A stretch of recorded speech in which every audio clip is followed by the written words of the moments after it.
Olá, gente, tudo bem com vocês? Estamos de volta para mais uma aula, né? A nossa aula de arte de hoje, nós vamos falar um pouquinho sobre o Egito. Daqui a pouco a gente comenta um pouquinho sobre a aula de arte, tá bom? Veja, em primeiro lugar, eu queria convidar vocês a abrirem a Bíblia de vocês aí, lá em Gênesis, no capítulo 41, o verso 2 diz assim: Disse Faraó aos seus oficiais: Acharíamos porventura homem como este, em que há o Espírito de Deus? Ele estava se referindo a José do Egito. Vocês conhecem a história de José. Sabem que José foi vendido como escravo pelos irmãos. E José foi escravo durante muitos anos na terra do Egito. Mas aí os anos se passaram. José continuou sendo um homem temente a Deus, um homem forte e um homem que dava um bom testemunho. Ele dava bons exemplos. E aí, diante disso, o faraó precisou de um homem que deveria governar a cidade junto com ele. E quem poderia ser esse homem? Aí nesse verso ele diz: qual outro homem dotado do Espírito de Deus para assumir essa missão? Olha que coisa bonita, não é? Que coisa interessante. Precisamos dar testemunho sempre de Deus. Precisamos ser lembrados pelas pessoas, mas pelas coisas boas que nós fazemos. E nessa tarde eu quero transmitir para vocês essa mensagem para que possamos trazer sempre bom testemunho. Agora nós vamos ouvir uma música sobre o Egito, sobre José do Egito. Vamos lá? Ai, gente, me deu uma peninha do Josézinho. Eu também, viu, Libe? Ah, não, olhem lá, estão levando ele. Mas pra onde?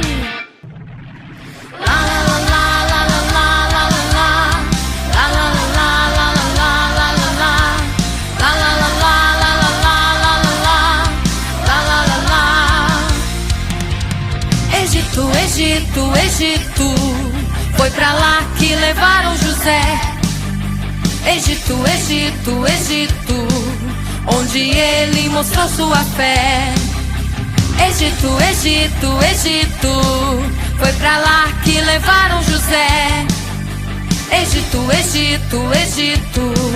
onde ele mostrou sua fé. Limpando o chão de Potifar, mas no coração não parou de sonhar.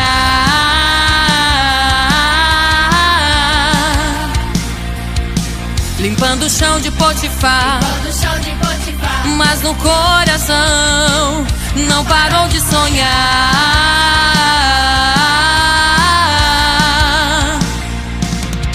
O escravo era livre em Deus. O escravo lutou e venceu.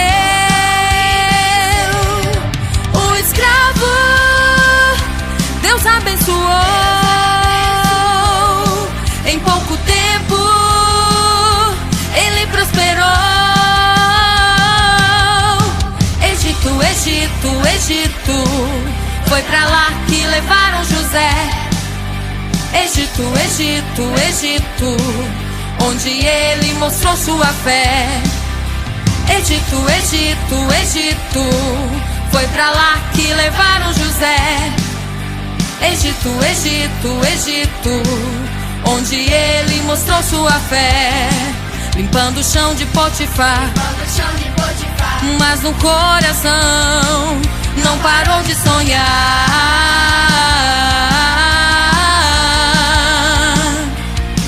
Limpando o chão de Potifar, mas no coração não parou de sonhar.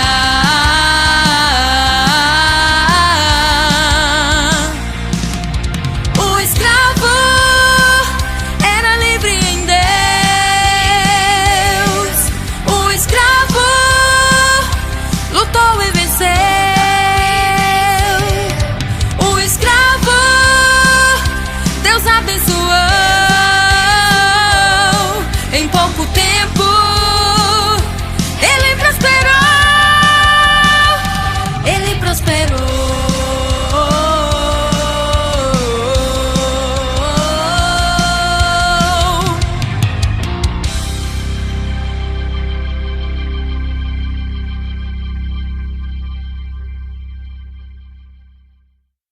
Oremos. Maravilhoso Deus, grandioso Pai, nós te agradecemos, Senhor, pelo teu amor e pela tua bondade por cada um de nós. Nós te pedimos nesse instante, Senhor, que venha abençoar a nossa aula, abençoar a nossa família e abençoar especialmente a cada um de nós, para que por onde andarmos possamos dar bom testemunho do teu amor, demonstrando que nós temos um Deus que vive em nós. Fica conosco, em nome de Jesus. Amém. Na aula de artes passada, nós falamos um pouquinho sobre a arte africana. E nós estudamos os costumes daquele povo, né? Um povo que trouxe muita influência positiva para o nosso país. Eles trouxeram influência na música, eles trouxeram uma grande influência na moda, né? Nós vemos que os africanos eles gostam de muitas roupas coloridas e isso tem se tornado uma influência aqui, uma moda no Brasil, e a gente vive isso, não é? A moda dos turbantes, né? Eles gostam muito de usar turbantes. Tudo isso veio para cá fazendo parte da arte africana. A comida também, né? A comida deles, que eles trouxeram muitos exemplos para nós aqui de comidas gostosas, do vocabulário também, enfim, houve uma grande influência. Mas a semana passada, na aula, nós falamos um pouquinho sobre o uso das máscaras. Eles utilizavam muito isso nos rituais que eles faziam, né? Um povo que gosta muito de ritual, e nos rituais, para cada ritual, eles usam um tipo de máscara diferente. E aí eu recebi umas máscaras bem bonitas de vocês aí, tá bom? Vai ter um videozinho aí à parte, e aí vocês vão poder analisar. Eu vou deixar lá no Eclésia, e vocês vão poder ver as atividades de vocês, algumas pinturas que vocês utilizaram o pontilhismo, vocês vão ver aí algumas atividades lá das máscaras que vocês pintaram, e tudo isso aí eu vou deixar disponível para vocês darem uma olhadinha lá, tá bom? E hoje nós vamos falar um pouquinho sobre o Egito. O Egito, ele faz parte do continente africano, não é? O Egito, ele foi palco de uma das mais importantes civilizações da antiguidade. E o povo egípcio, um povo muito inteligente e um povo que também trouxeram muitas influências para a gente. É dito que o Egito é o berço das civilizações. Foi de lá que tudo começou, né? Tudo começou no Egito. E isso é muito importante. E agora nós vamos conhecer um pouco sobre essa cultura tão linda que é a cultura egípcia. Ele está localizado no extremo norte da África, numa região desértica cortada no sul-norte por um estreito e fértil vale por onde corre o rio Nilo.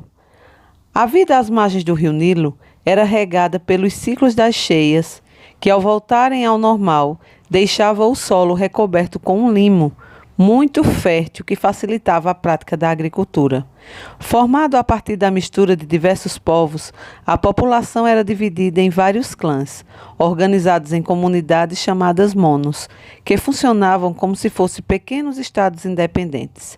Por volta de 3.500 anos a.C., os monos se uniram, formando dois reinos, o Baixo Egito, ao norte, e o Alto Egito, ao sul. Por volta de 3.200 anos a.C., os dois reinos foram unificados por Menés, rei do Alto Egito, que tornou-se o primeiro faraó, criando a primeira dinastia que deu origem ao Estado egípcio unificado. Começava um longo período de apogeu da sociedade egípcia, e era dos grandes faraós, a era dos grandes faraós. A arte egípcia nasceu há mais de 3.000 anos antes de Cristo e está ligada à religiosidade, visto que a maior parte das suas estátuas, pinturas, monumentos e obras arquitetônicas se manifesta em temas religiosos. No Egito Antigo, a ideia de que o desenvolvimento das artes constituía um campo autônomo de sua cultura não corresponde ao espaço ocupado por esse tipo de prática. Assim, como em tantos outros aspectos de sua vida, os egípcios estabeleciam uma forte aproximação de suas manifestações artísticas para com a esfera religiosa. Dessa forma, são várias as ocasiões em que percebemos que a arte dessa civilização esteve envolta por alguma concepção espiritual. A temática mortuária era de grande presença. A crença na vida após a morte motivava os egípcios a construírem tumbas, estatuetas, vasos e mastabas que representavam sua concepção do além-vida. As primeiras tumbas egípcias buscavam realizar uma reprodução fiel da residência de suas principais autoridades. Em contrapartida, as pessoas sem grande projeção eram enterradas em construções mais simples, que em certa medida indicavam o prestígio social do indivíduo. E aí a gente vê que as tumbas, né, as grandes pirâmides lá, eram nada mais nada menos do que os cemitérios dos faraós, das pessoas ricas da época. E aí a gente viu aí, através do vídeo, nós vamos ver agora um vídeo de Dr. Rodrigo Silva, e vocês vão poder ver que ele esteve lá do programa Evidências.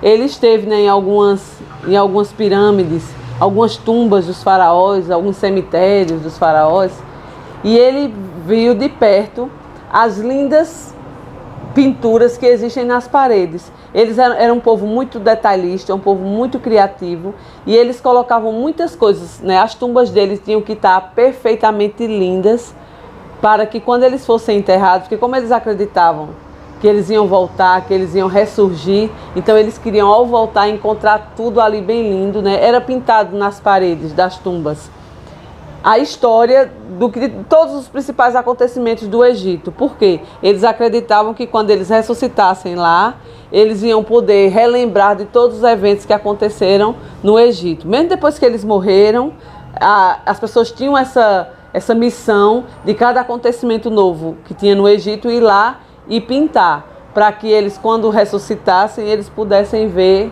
tudo isso aí. Vamos ver o vídeo agora do Dr. Rodrigo Silva.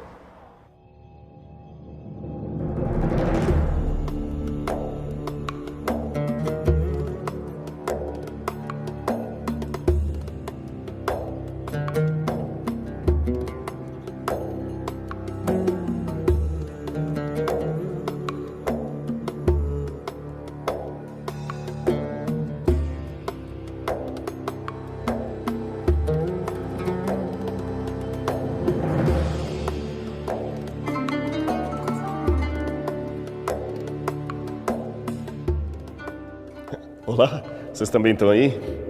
Admirados, eu presumo, com tanta beleza, não é isso? Os egípcios realmente eram muito engenhosos, muito talentosos nas artes. Eu estou dentro de um túmulo, na verdade um túmulo da região de Beni Hassan. Aqui há vários túmulos como este. Eu estava aqui admirando, pensando naquelas coisas que a gente sempre fica imaginando quando contempla tudo isso. Em primeiro lugar, o fascínio de estar olhando uma história de milênios. Esse túmulo aqui é da 11ª dinastia. Estou falando algo em torno de 2100 a.C. até por volta de 1800 a.C. Quando José esteve no Egito, não nessa região, foi um pouquinho depois da época dessa dinastia faraônica. Aqui era o lugar para os mortos e muita história passou por aqui. E será que através dos mortos eu consigo descobrir algo a respeito dos vivos? Quais seriam as crenças dos egípcios? O que eles pensavam do mundo após a morte? O que esses desenhos podem me revelar acerca da vida diária daqueles cidadãos do reino de Faraó? A nossa equipe visitou 2 túmulos funerários, 2 complexos funerários aqui do Egito, um de Akhenaton, de um alto sacerdote de Akhenaton, e o outro aqui de Beni Hassan. E nós vamos mostrar para vocês imagens sobre o que significam cada um desses desenhos que estão aqui. Este é o programa Evidências, trazendo a história para você de uma maneira tridimensional. Evidências, temporada especial, Egito.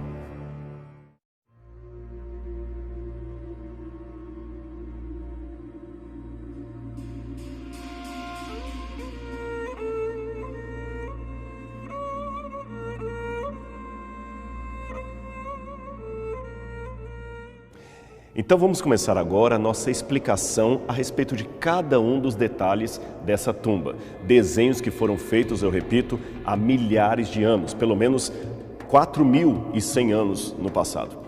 Lembrando que no programa de hoje visitaremos também uma outra tumba de um alto sacerdote do governo de Akhenaton. Mas vamos começar por essa aqui. O nome do homem que era o dono dessa tumba aqui era Heti. Heti era um alto funcionário e ele gostava também de expor nas paredes as coisas que ele costumava ver com seus próprios olhos. Os desenhos estão em parte apagados, mas ainda é possível ver muitos traços interessantes. A primeira coisa que me chama a atenção é que você tem os barcos, veja, cenas do dia a dia, eles gostavam de mostrar sofisticação, os barcos, os homens nos barcos, em posição de velejamento, remando, em cima alguns touros, agricultura. Aqui nesse buraco nós temos originalmente um fosso onde estava uma estátua da esposa de Rete, do dono dessa tumba. E do outro lado tem um outro buraco onde ficava a estátua do próprio Rete. Quer ver? Vem comigo, eu vou mostrar para vocês. Estou passando no primeiro aqui, que está coberto de entulhos, e um outro que está aberto. São metros e metros abaixo. O curioso é que eles faziam todo esse buraco apenas para colocar a estátua daquele que estava sepultado aqui. Agora é hora de nós explicarmos um pouquinho para você a crença dos egípcios sobre a vida após a morte. Eles acreditavam que uma vez que a pessoa estava morta, uma das formas que ele tinha de sobreviver além túmulo era poder habitar na estátua que era feita sobre si mesmo. Lógico, somente pessoas com muito poder aquisitivo podiam se dar ao luxo de ter uma estátua funerária. Então eles acreditavam que a Ka é o princípio de vida, é a alma da pessoa, que a Ka viria até a estátua e através da estátua ele entrava em contato com o mundo. Por isso que eles gostavam sempre de deixar estampado o episódio mais feliz da vida dele, ou os episódios mais felizes de conquista. Colocava uma estátua aqui do marido, lá da esposa. Tem mais um detalhe. Eles acreditavam, de maneira mística, que havia uma transição da alma, do mundo dos mortos para o mundo dos vivos. Essa transição era feita a partir de um portal que eles dão o nome de porta falsa. Ela está desenhada aqui. Se você prestar bastante atenção, você vê que aqui tem uma porta falsa. Nós já fizemos menção nessa série do Evidências gravada no Egito sobre as portas falsas e sobre os umbrais das portas. Eles escreviam aqui nos umbrais o nome da pessoa e os nomes também dos deuses que protegiam aquela pessoa. Depois tem uma outra porta interna, dando a impressão que seria um corredor infinito. Lembra quando os hebreus saíram do Egito, que eles tiveram justamente de passar sangue no umbral das portas? Nós já explicamos isso para você. A relação está toda aqui. Mas na crença pagã egípcia, era através dessa porta falsa que a alma entrava e saía entre o mundo dos mortos e o mundo dos vivos. Agora vamos ver algumas cenas do dia a dia que Rete acabou experimentando, participando. Você tem aqui os animais, gado, abundância de alimentos. Isso aqui é interessante, que você tem vários homens levando as oferendas da terra, o melhor da terra até ele, e ele trabalhando ali na contabilidade de tudo. Mas entre os objetos que eles levam, você tem logo aqui a flor de lótus e aqui o papiro. Isso, o papiro era um emblema de riqueza do país, porque do papiro era feito o papel, que custava muito caro e trazia bons dividendos para o Egito, boa receita, boa economia. Aqui você tem pães que eles preparavam, peixe, comida, elementos de caça, e não posso deixar de mencionar esse buraco aqui. Como você vê, ele está atrapalhando o desenho continuaria aqui. O que haveria originalmente nesse buraco? Os cristãos coptas ocuparam muitas dessas tumbas no passado, algumas eles transformaram em capela, outras em moradia. No caso dessa em específico, alguma família de coptas acabaram morando aqui. E aqui era um lugar que eles colocavam, quem sabe, um oratório, uma despensa, alguma coisa. Ou seja, na Idade Média houve uma depredação, ou uma adaptação, se você quiser, da tumba para virar um local de residência. O processo de centralização política e a divinização da figura do faraó tiveram grande importância para a construção das primeiras pirâmides. Essas construções, que estabelecem um importante marco na arquitetura egípcia, têm como as principais representantes as 3 pirâmides do deserto de Gizé, construída pelos faraós Quéops, Quefrem e Miquerinos. Próximo a essas construções, também podem se destacar a existência da famosa esfinge do faraó Quefrem. Tendo funções para fora do simples deleite estético, a arte dos povos egípcios era bastante padronizada e não valorizava o aprimoramento técnico ou o desenvolvimento de um estilo autoral. Geralmente as pinturas e baixos relevos apresentavam uma mesma representação do corpo em que o indivíduo tinha seu tronco colocado de frente e os demais membros desenhados de perfil. No estudo da arte, essa concepção ficou conhecida como a Lei da Frontalidade. Ao longo do Novo Império, 1580 a 1085 a.C., passados os vários momentos da instabilidade da civilização egípcia, observamos a elaboração de novas e belas construções. Nessa fase, destacamos a construção dos templos de Luxor e Karnak, ambos dedicados à adoração do deus Amon.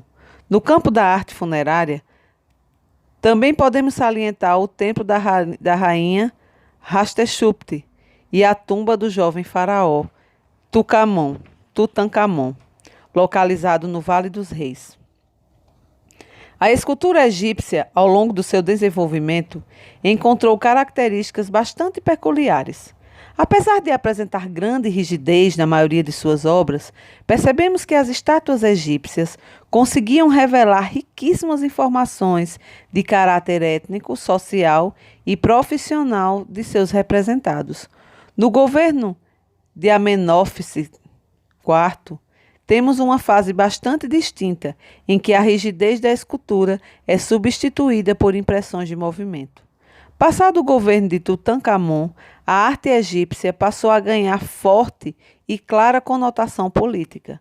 As construções, esculturas e pinturas passaram a servir de espaço para o registro do grande império. A civilização egípcia foi alvo de sucessivas invasões estrangeiras. Com isso, a hibridação com a perspectiva estética de outros povos acabou desestabilizando a presença de uma arte típica desse povo. A arte egípcia nasceu há mais de 3.000 anos antes de Cristo e está ligada à religiosidade, visto que a maior parte das suas estátuas, pinturas, monumentos e obras arquitetônicas se manifesta em temas religiosos. Assim, o interior dos templos, bem como as peças ou espaços relacionados com o culto dos mortos, eram artisticamente elaborados. Os túmulos são aspectos mais representativos da arte egípcia. Isto porque os egípcios acreditavam na imortalidade da alma e que ela poderia sofrer eternamente caso o corpo fosse profanado. Daí decorre a mumificação e o caráter monumental do local onde as múmias eram colocadas, cujo objetivo estava voltado para protegê-las pela eternidade. O faraó contratava artistas para desenhar e pintar nas paredes das pirâmides, que viriam a ser os seus túmulos. Essas pinturas detalhavam a vida deles e seu entorno, de modo que essa arte registra parte da história do Egito. Nessa sociedade, a arte era produzida de forma padronizada e não dava espaço para a criatividade. A dimensão das pessoas e objetos não caracterizavam uma relação de proporção e distância, mas sim os níveis hierárquicos daquela sociedade. Assim, o faraó, sempre o maior dentre as figuras representadas numa pintura, exatamente porque representava o poder maior. Como sua história e cultura observavam uma grande unidade de estilos e de objetivos, o que fez com que outras civilizações não tivessem influência significativa sobre o Egito, acontecendo o inverso quando dominada. Por exemplo, pelos romanos, entre outros povos, é que absorviam muitos dos seus usos e costumes. A religião invadiu toda a vida egípcia, interpretando o universo, justificando sua organização social e política, determinando o papel de cada classe social e, consequentemente, orientando toda a produção artística desse povo. Além de crer em deuses que deveriam intervir na história humana, os egípcios acreditavam também numa vida após a morte e achavam que essa vida era mais importante do que a que viviam no presente. O fundamento ideológico da arte egípcia é a glorificação dos deuses e do rei defunto divinizado, para o qual se erguiam templos funerários e túmulos grandiosos, o que não surpreende pelo fato dos estilos artísticos permanecerem iguais por cerca de 3.000 anos. Dessa forma, apesar da permanência do estilo dos egípcios, desenvolveram-se de forma grandiosa na literatura, nas ciências médicas e na alta matemática, o que também manteve a civilização egípcia unificada e grandiosa. A Bíblia fala de outro personagem também, eu falei de José, mas a Bíblia também fala de outro personagem que viveu dentro da cultura egípcia. E esse personagem foi Moisés. Vocês lembram muito bem, né? Moisés foi um menino hebreu que, para não ser morto pelos egípcios, foi colocado, a mãe de Moisés colocou ele num rio, e aí ele foi criado pela princesa egípcia. E aí Moisés viveu toda a cultura egípcia, viveu no palácio, ele se comportou como um egípcio. E ali ele teve todo o conhecimento de como aconteciam as coisas ali na terra do Egito. E a gente acredita que se Moisés não tivesse atendido ao chamado de Deus e libertar o povo, provavelmente Moisés teria sido um faraó, não é? Porque ele era muito querido lá na terra do Egito. E aí a gente percebe que o Egito ele trouxe muita coisa boa e muita influência positiva dentro da ciência, dentro das artes, na escrita, né? Os egípcios foi quem descobriram as primeiras formas de contagem. Enfim, um povo que trouxe grande ensinamento para nós. A esfinge representa o corpo de um leão, que demonstrava força, e a cabeça humana, sabedoria. Eram colocadas na alameda, na entrada do templo, para afastar os maus espíritos. O templo egípcio toma a sua forma definitiva sobre o Império Novo. A sua planta revela a transposição em pedra do Palácio Real. Da mesma forma que o palácio, o templo divide-se em 3 partes. A primeira reservada à introdução, a segunda à recepção e a última à vida privada. No interior de uma cerca de tijolos crus fica o templo de pedra, que é composto por 2 partes monumentais, precedidos por 2 obeliscos, conduzindo a um pátio aberto, ornado com colunas. A decoração ficava por conta da imensidão de colunas que sustentavam as grandiosas construções. Os tipos de coluna dos templos egípcios são divididas conforme seu capital: palmiforme, flores de palmeira; papiriforme, que eram as flores de papiro aberta ou fechada; e o lotiforme, que era a flor de lótus. A decoração colorida era um poderoso elemento de complementação das atitudes religiosas. Os egípcios escreviam usando desenhos, não utilizavam letras como nós. Eles desenvolveram 3 formas de escrita. Eram os hieróglifos, que eram considerados a escrita sagrada; a hierática, que era uma escrita mais simples, utilizada pela nobreza e pelos sacerdotes; e a demótica, que era a escrita popular. O Livro dos Mortos é um rolo de papiro com rituais funerários que era posto no sarcófago do faraó morto. Era ilustrado com cenas muito vivas que acompanham o texto. Os baixos relevos egípcios, que eram sempre pintados, foram também expressão da qualidade superior atingida pelos artistas em seu trabalho. Recobriam colunas e paredes, dando um encanto todo especial às construções. Os próprios hieróglifos eram transcritos, muitas vezes, em baixo relevo. Foram decifrados pelo francês Champollion, que descobriu seu significado em 1822. Ela se deu na pedra de Roseta, que foi encontrada na cidade do mesmo nome no delta do Nilo. Os hieróglifos foram decifrados segundo a interpretação europeia, o que pode ter ocasionado que muitos símbolos da escrita não foram identificados. Uau! Gostaram da aula de hoje? Quanto conhecimento a gente teve agora a respeito da arte egípcia, né? Da cultura egípcia, do povo egípcio. Que povo criativo, que povo lindo. Foram os primeiros a criar a maquiagem também, sabiam disso? As egípcias, elas se pintavam muito, né? E elas descobriram grandes coisas, cosméticos para cabelo. Olha, era um povo que gostava muito de se arrumar e gostava muito de descobrir essas coisas artísticas belíssimas. Agora, no final da nossa aula, eu vou passar para vocês o nosso querido e maravilhoso trabalho. O que será que a tia Cris vai pedir hoje para vocês, hein? Nós vamos fazer assim. Vocês vão pegar o caderno, uma folha de ofício, um caderno. Para quem tem caderno de desenho, pode fazer no caderno de desenho. Quem não tem caderno de desenho, pode fazer numa folha de caderno, numa folha de ofício, enfim, fiquem à vontade. Agora, o que é que eu vou querer que vocês façam? Vocês vão pegar a borra de café com água e vão fazer um processo na folha. Vocês vão passar na folha, misturar a borra de café com a água, passar na folha e deixar secar, porque ela vai dar um aspecto envelhecido na folha.